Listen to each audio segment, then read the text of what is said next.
Bon mercredi à tous, madame, messieurs. C'est la revue des grandes unes, la presse. La nouvelle expression parle des dernières messes de Toumi. Le cardinal repose en sa cathédrale. C'est le grand titre proposé par le journal. Mais le numéro de ce matin explique que le prince de l'église catholique est étiqueté par le régime. Comme l'aumônier de l'opposition a été donc décoré à titre posthume par le président de la République, dont le régime a d'ailleurs entretenu avec le prélat des relations particulièrement rugueuses et tumultueuses. L'apôtre de la paix tire dans sa révérence, vaincu par Yaoundé sur le front de la résolution de la crise anglophone.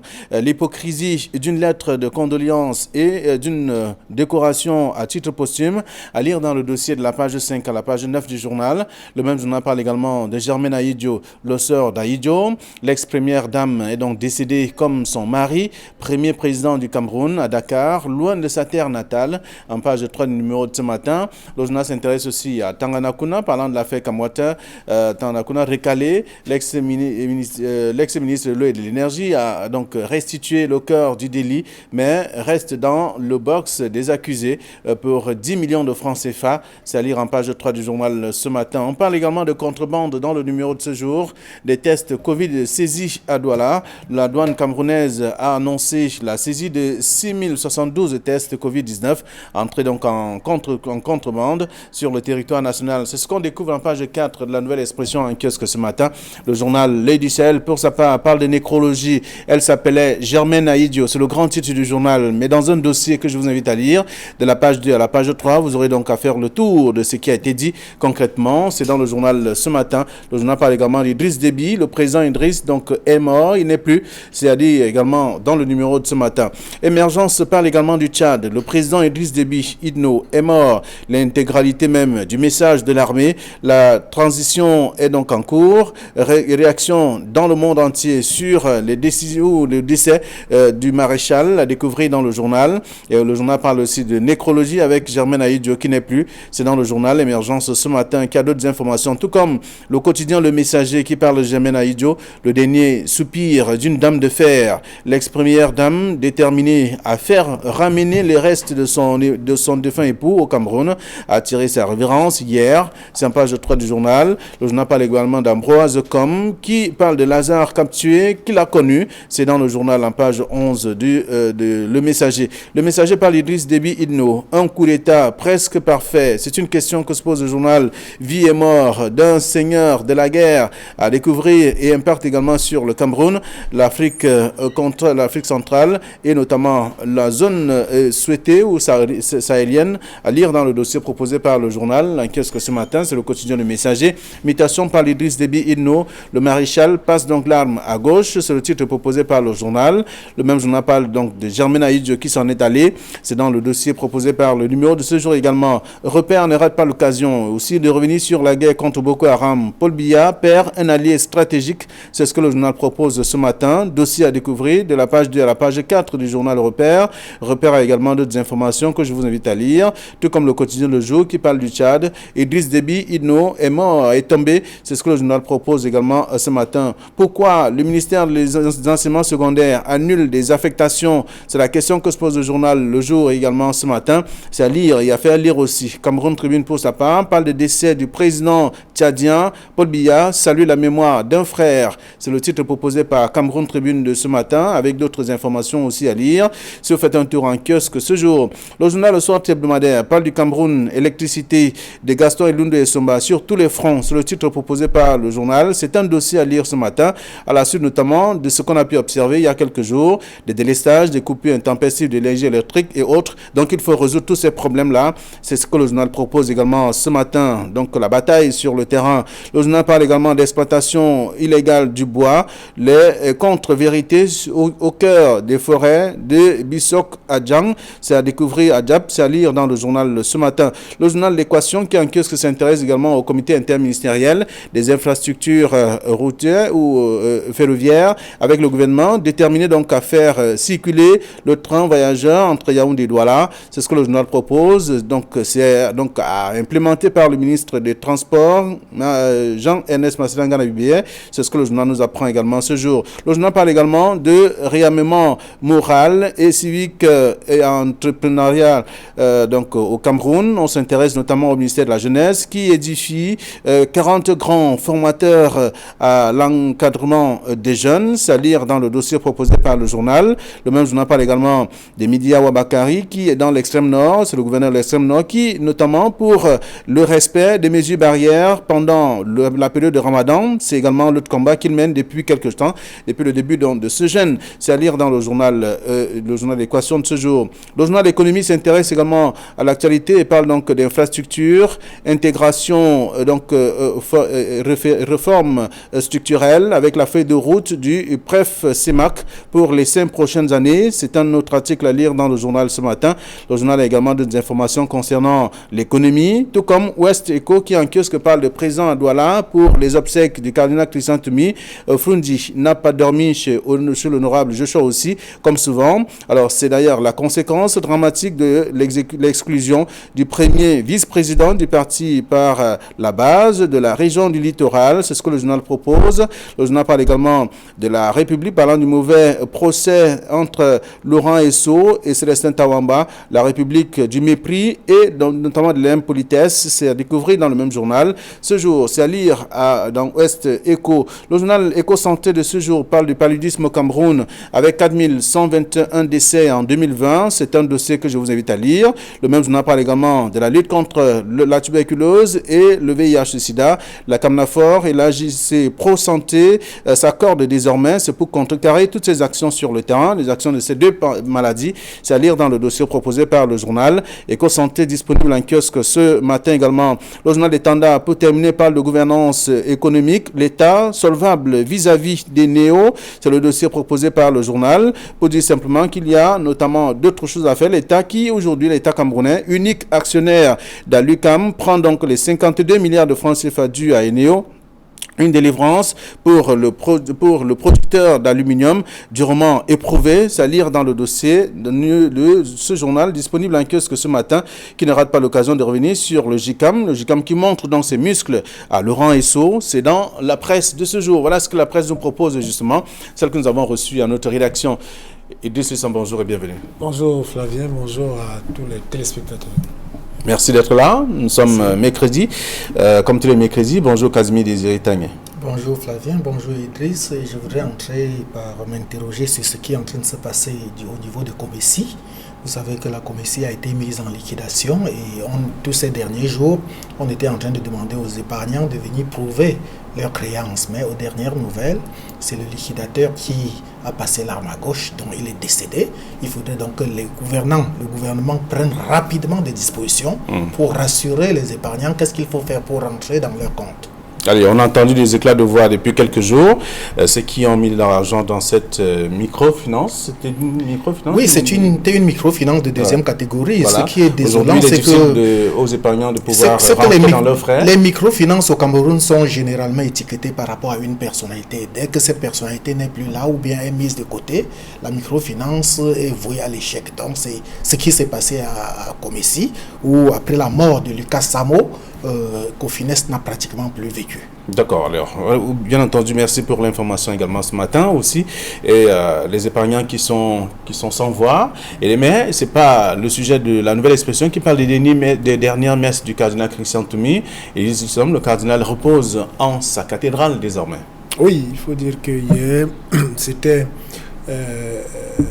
le jour d'accompagnement, c'est-à-dire le cardinal qui repose en sa cathédrale. À Douala, on a vu une occasion encore, Flavien, vous savez qu'il y a deux choses. Il y a souvent le mariage, il y a la mort qui appelle les uns et les autres à venir, soit en cas de mariage, célébrer et présenter des cadeaux et encourager les mariés. Et il y a la mort où les gens viennent aussi. Ce n'est plus pour celui qui est mort, en fait, mais c'est pour nous, les vivants, qui restons. Souvent, on dit pour la famille, pour témoigner, soit de de soutien à la famille. Parce que, et en plus, si c'est quand on parle des vivants, vous savez que tous ceux qui étaient là hier pour accompagner le cardinal à sa dernière demeure, on a même vu, vous savez, dans la nouvelle expression, on a parlé même un peu des ennemis d'hier qui sont subitement devenus très...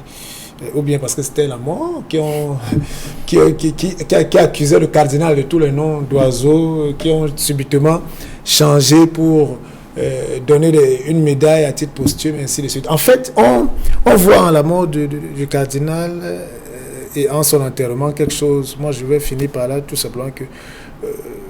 en fait, nous vivons dans une république d'hypocrisie. On vit dans une république de communication. C'est-à-dire qu'aujourd'hui, toute occasion est belle pour soit sauver sa réputation, soit jouer sur son image. Alors, on profite de tout pour pouvoir se mettre en avant. C'est-à-dire que je peux être votre meilleur ennemi. Lorsque vous mourrez, Flavien, je viendrai là et je ferai comme si, table rase, comme si nous étions des amis d'hier. Donc, il faut tout simplement relever que la meilleure amitié et le meilleur soutien qu'on peut avoir envers le cardinal qui repose dans sa cathédrale, c'est de suivre un peu les conseils qu'il a passé, le temps à donner. C'est-à-dire que quand la nouvelle expression l'appelle l'aumônier de l'opposition ou bien des opposants, vous comprenez ce que ça veut dire. Alors, si on prend en compte les opposants et que l'opposition avait un aumônier qui est parti, pour une fois, pour sa mémoire, pourquoi ne pas suivre les conseils et les prescriptions de cet aumônier parti? En tout cas, c'est le prince de l'Église catholique qui est étiqueté par le régime comme l'aumônier de l'opposition. C'est ce que le journal a simplement repris. Mais après tous ces points, également ces réactions, le journal nous apprend que c'est l'hypocrisie d'une lettre de condoléances et d'une décoration à titre posthume. Oui, je crois que le journal fait allusion à la lettre de condoléances du chef de l'État transmise à l'archevêque de Douala, à Monseigneur Samuel Cléda. Vous allez constater que tous ces derniers temps, le chef de l'État, puisqu'il y a eu une série de morts, le chef de l'État nous a habitués à des lettres de condoléances, et ces lettres de condoléances sont le plus souvent teintées d'hypocrisie, parce on ne peut pas comprendre comment le chef de l'État, par exemple pour le cas Mendozé, l'a taxé de loyal, serviteur loyal, et à qui il lui devait beaucoup de choses et tout, alors qu'il l'a laissé mourir. On ne peut pas comprendre comment le chef de l'État fait une lettre de condoléances à l'archevêché de Douala avec toutes les belles paroles, alors qu'il n'a jamais voulu écouter le cardinal Christian Toumi. D'ailleurs, le cardinal Christian Toumi a toujours, je crois qu'il est même mort sans avoir achevé ses vœux, les vœux qu'il voulait bien. Il voulait deux choses pour le Cameroun. En deux, il a toujours milité pour la paix, et c'est pour cela qu'il a voulu organiser la All Anglophone General Conference, que le gouvernement a tout fait pour l'en empêcher. Également, il a toujours milité pour le fédéralisme au Cameroun. Voilà qu'il meurt sans que le fédéralisme ne soit réalité au Cameroun, sans que la paix pour laquelle il a milité ne redevienne au Cameroun. Tout au contraire, le pays vit sous une braise qui peut même exploser au-delà du nord-ouest et du sud-ouest. On peut aller au-delà. D'ailleurs, il avait dit dans une interview accordée à David Nourou de la Nouvelle Expression en 1997 que le Cameroun est pratiquement sous une braise et que si l'on ne prend garde, ça va exploser à tout moment. Il le disait en 1997. Nous voici en 2021, c'est pratiquement cela. Mais je crois qu'il faut retenir à peu près, comme Idriss l'a dit, deux choses, ou bien une chose importante, et cela ressort dans le témoignage de Samuel Cléda hier lors des obsèques, où il a dit qu'il souhaiterait que le Cameroun arrive à un moment où il n'y a plus de corruption, où il y a la paix, où il y a l'unité nationale, où chaque Camerounais peut profiter du fruit de la croissance du Cameroun. Je crois que si on en arrive là, on aurait rendu un énorme hommage au cardinal Christian Toumi, qui repose désormais dans sa cathédrale, comme il a été dit dans les journaux. Voilà, donc il l'a révélé en tout cas dans ces derniers jours, et qu'il a tenté également de joindre la haute personnalité du pays en vain. Il souhaitait lui dire ce qu'il pense également, mais il n'a pas eu l'occasion. Oui, justement, c'est ce que nous étions en train de dire. Donc, c'est une hypocrisie totale que l'on vit au Cameroun.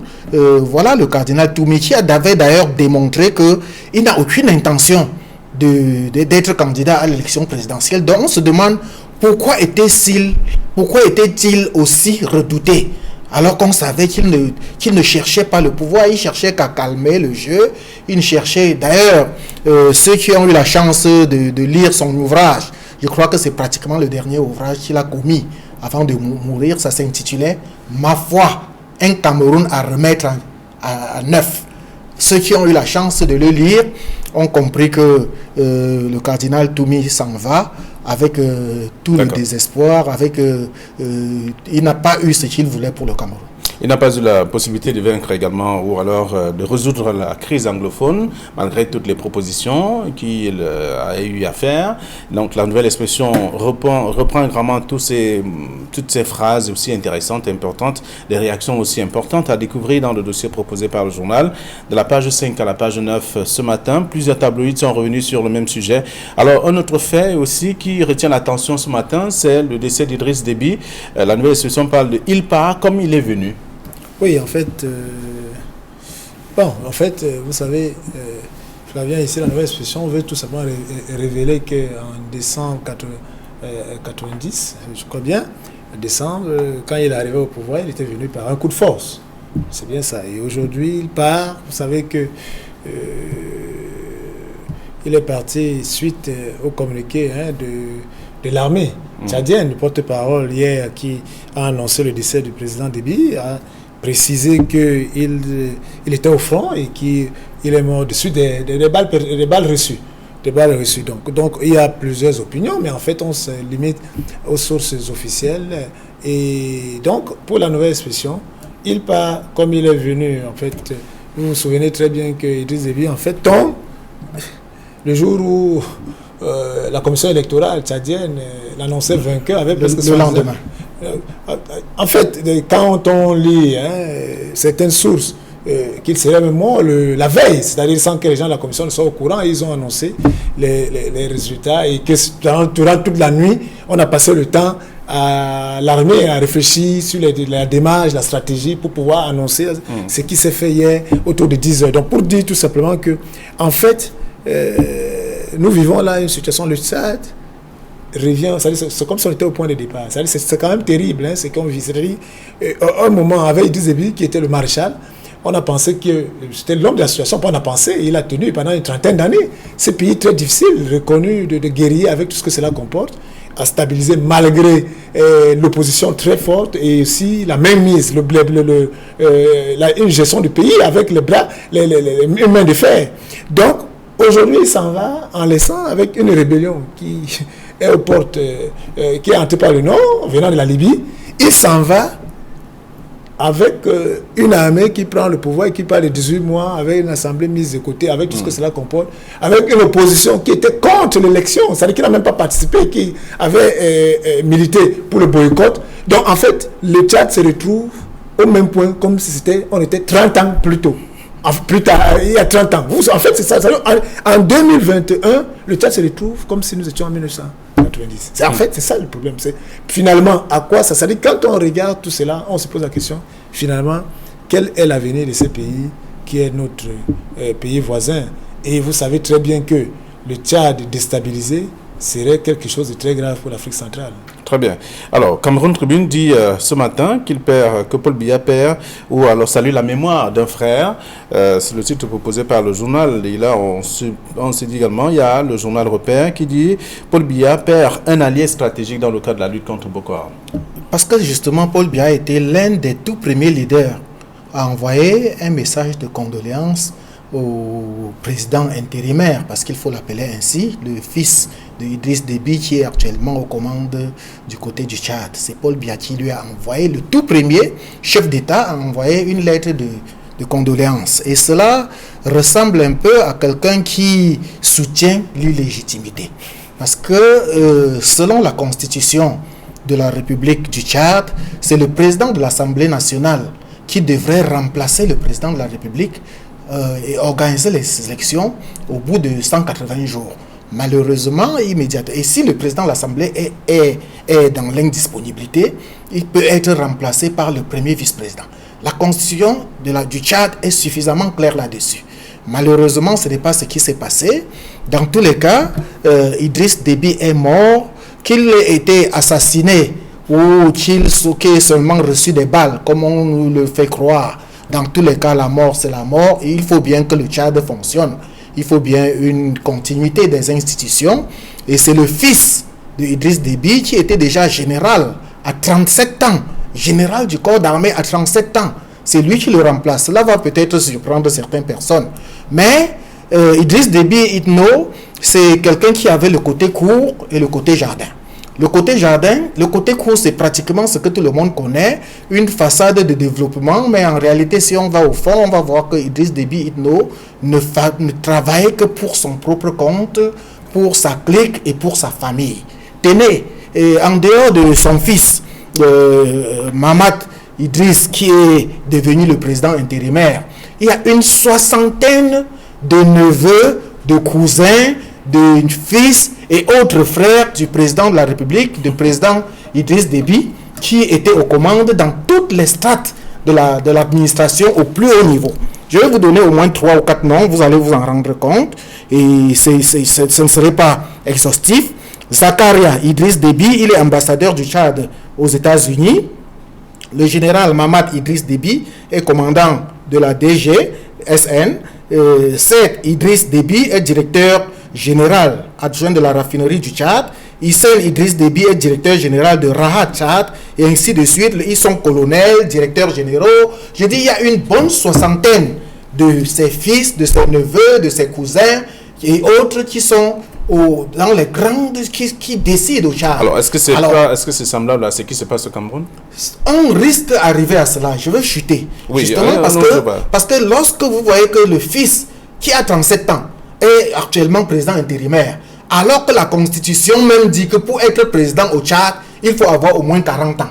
Mais il a 18 mois, on vous dit qu'il a 18 mois pour remettre de l'ordre, et je suis sûr qu'au bout de 18 mois, il aura environ 39 ans et demi, et à ce moment-là, automatiquement, on va ajouter encore un autre 18 mois supplémentaires, le temps qu'il ait 40 ans et qu'il se présente pour être désormais le président de la République. Ça ne devrait pas vous surprendre. Je vous donne rendez-vous dans 2-3 ans, vous allez me le dire. Pour revenir au Cameroun, c'est à peu près, pas seulement au Cameroun, c'est à peu près ce qui se passe dans presque tous les pays de l'Afrique centrale. Vous avez vu au Togo, où le fils Ayadema remplace Ayadema. Vous avez vu au Congo, au Kinshasa, c'est-à-dire la RDC, où un Kabila a remplacé Kabila. D'ailleurs, même en Guinée équatoriale, on est en train de préparer un autre Obiang pour remplacer Obiang Nguema au cas où ça ne va pas, ainsi de suite. Et au Cameroun, il y a le mouvement franquiste qui est en train de faire rage au niveau de Yaoundé. Peut-être au niveau de Douala, on ne sent pas encore trop ça. Le mouvement franquiste, alors même qu'on est en train d'interdire tous les mouvements, toutes les organisations. Quand le MRCV a organisé une manifestation, c'est interdit. Mais quand le mouvement franquiste, c'est-à-dire du nom de Franck Biya, veut faire ses mouvements du côté de Yaoundé, on les laisse siéger. Cela devait vous amener à vous interroger, Flavien et Idriss. Alors, donc on comprend bien, vous faites cette similitude entre ce qui se passe au Tchad et au Cameroun et dans bien d'autres pays de la sous-région. Vous avez fait le tour. Idriss, oui, je voudrais ajouter quelque chose? Oui, juste pour dire qu'en fait, lorsqu'on lit Cameroun Tribune, et on vous a pas des repères, vous avez des Idriss Déby dans la lutte contre Boko Haram, il était quand même un allié stratégique. Il faut dire que lorsque Idriss Déby et le Tchad, c'est-à-dire que le Cameroun avait demandé le soutien de l'armée tchadienne, il ne faut pas l'oublier. Idriss Déby, le même jour, Flavien, où le soutien a été demandé, il a mis à disposition 2000 soldats. Alors, 400 sont entrés par le Cameroun, 1600 par le lac Tchad. Et vous savez ce qui s'est passé finalement avec l'expérience de l'armée tchadienne. Et ce ne sont pas les Français qui me démentiront du côté du Mali, avec le rapport au niveau du Mali, avec la force, l'armée tchadienne qui allait soutenir les forces françaises de ce côté-là pour essayer d'arrêter ces djihadistes sud du Sahel. Donc il faut dire que on va traiter Idriss Déby de tous les noms, mais il a construit une réputation d'un guerrier, de quelqu'un qui était là comme un rempart. Et il avait compris les enjeux de ce côté. Il a compris que pour qu'il mette long et qu'il tienne la France, qui semble être le parrain de tout cela, il fallait qu'il se positionne comme incontournable dans un domaine. Et il s'est positionné comme incontournable dans la lutte contre le terrorisme, qui était pour lui comme un bouclier qu'il mettait en avant et qu'il assurait. Et concernant le seigneur de la guerre, comme le dit d'ailleurs le messager ce matin, c'est un coup d'État presque parfait? C'est une question. Bon, coup d'État presque parfait, je n'en sais rien, sauf peut-être ceux qui ont peut-être... C'est le messager qui si on dit coup d'État presque parfait, ça veut dire quoi? Ça veut dire que, c'est-à-dire qu'on a laissé le président Idriss Déby aller au front, on l'a piégé au front. Est-ce que les balles venaient de son propre camp? Est-ce que les balles venaient de la rébellion? Est-ce que les balles venaient de sa propre famille? Donc, ces questions sont posées. Et maintenant, les réponses peuvent permettre de dire si c'est un coup d'État parfait. Peut-être que ça veut dire que ceux qui sont là peut-être aujourd'hui, qui ont créé cette transition militaire, ont peut-être bien peaufiné leur plan et ils ont réussi leur coup. Jusqu'à là, si c'était un coup d'État parfait. Mais pour le reste... On parle plus de nécrologie ce matin dans la presse, mais maintenant on va parler également de l'aide du Sahel qui titre « Elle s'appelait Germaine Aïdjo ». Elle est décédée également, comme son mari. C'était pratiquement la confidente numéro 1. Et le grand titre du quotidien Le Messager, le dernier soupir d'une dame de fer. Et vous vous souvenez qu'au mois de février, on l'annonçait déjà pour mort. Et c'était exactement le 19 février qu'on avait annoncé que Germaine Aïdjo était morte. Malheureusement, elle vient mourir le 19 avril, c'est-à-dire pratiquement 2 mois après.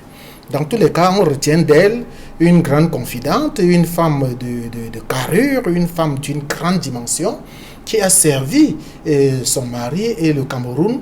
Étant dans l'ombre de son mari, elle ne s'affichait pas et elle était pourtant la seule personne qui donnait le conseil qu'il fallait, là où il fallait à son mari.